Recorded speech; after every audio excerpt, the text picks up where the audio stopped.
S2 beauty and kitchen টিপসে সবাইকে স্বাগত। আজ আমি আপনাদের দেখাবো বিভিন্ন সবজি দিয়ে,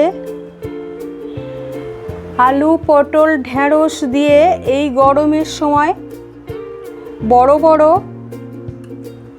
তেলাপিয়া মাছ দিয়ে সবজির ঝোল। এই একাধিক সবজির ঝোল এই বড় বড় তেলাপিয়া মাছ দিয়ে আপনারা কিভাবে বানাবেন চলুন তাহলে দেখে নেওয়া যাক। অনেকে তেলাপিয়া মাছ খান না। এই তেলাপিয়া মাছ আমি 1.5 কেজি তেলাপিয়া মাছ নিয়েছি। দুটো তেলাপিয়া 1.5 কেজি হয়েছে। এই তেলাপিয়া মাছ দিয়ে আমি বিভিন্ন সবজি, পটল, আলু আর ঢেঁড়স দিয়ে এই গরমের সময় হালকা পাতলা ঝোল করব। এই মাছটা লবণ হলুদ মাখিয়ে আমি ভেজে নেব। মাছগুলো ভাজার জন্য আমি কড়াইয়ে তেল দিয়ে দিয়েছি। তেলটা গরম করে নিলাম। মাছগুলো দিয়ে দেব।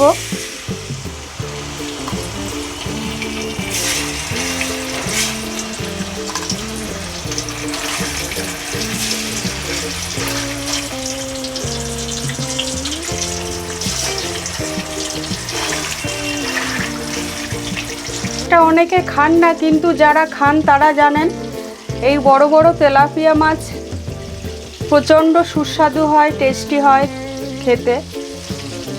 আর এই মাছ দিয়েই আমি বিভিন্ন সবজি ঝোল করে আপনাদের হালকা পাতলা ঝোল করে দেখাবো। মাছগুলো আমার ভাজা হয়ে গেছে, আমি তুলে নেব। আর যে মাছগুলো আছে সেগুলো আমি দিয়ে দেবো।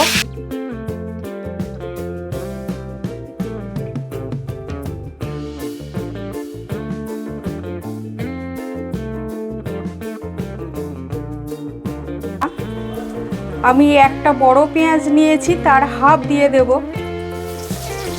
5 পিস কাঁচা লঙ্কা নিয়েছি, দিয়ে দেব। হাফ চামচ রসুন বাটা দিয়ে দিলাম। হাফ চামচ আদা বাটা দিয়ে দিলাম। 2 পিস তেজপাতা দিয়ে দিলাম। একটা টমেটো দিয়ে দিলাম। 1 চামচ লবণ দিয়ে দিলাম। হাফ চামচ হলুদ দিলাম। মশলাটা একটু কষে নেব। মশলাটা আমার কষা হয়ে গেছে।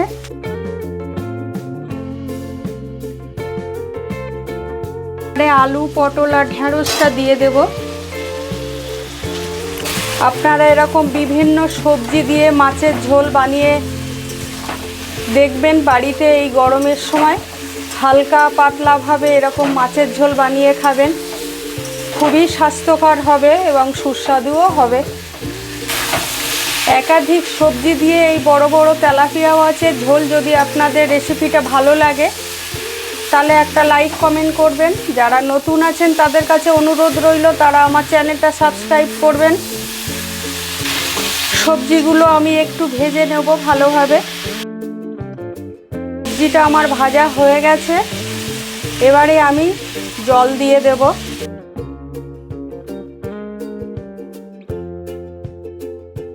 একটু ঢেকে দেব ফুটবে বলে।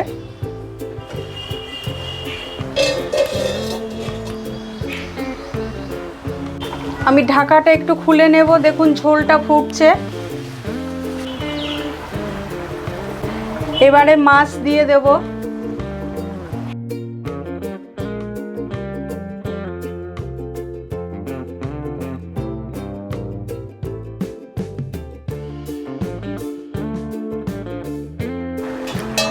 আবারও একটু ঢেকে দেব। ঢাকাটা খুলে নিলাম। আমি জিরে ভেজে গুঁড়ো করে নিয়েছি, 1 চামচ দিয়ে দিলাম।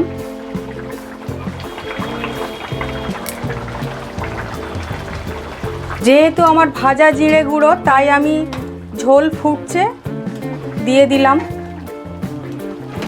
সামান্য একটু ধনেপাতা দিয়ে দিলাম। আমি আপনাদের বলেছিলাম আমি এই মাছের ঝোলটা হালকা পাতলা করব, তাই কোনো গরম মশলা আমি দেব না। আপনারা চাইলে দিতে পারেন। আমি এই বিভিন্ন সবজি দিয়ে এই হালকা পাতলাভাবেই করব। গরম মশলা না দিলেও এই মাছের ঝোলটা ভীষণই সুস্বাদু হবে। আমি জিরে গুঁড়ো আর ধনেপাতা দিয়েছি, আর একটু ঢেকে দেব।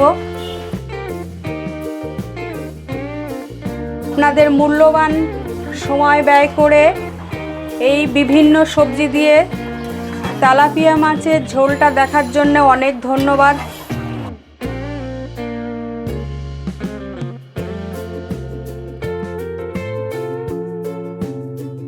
আমার রেডি হয়ে গেছে। এভাবেই ঝোল অবস্থায় আমি নামিয়ে নেব। আপনারা চাইলে আপনারা যখন করবেন ঝোলটা কমাতে পারেন। সবাই সুস্থ থাকবেন, ভালো থাকবেন।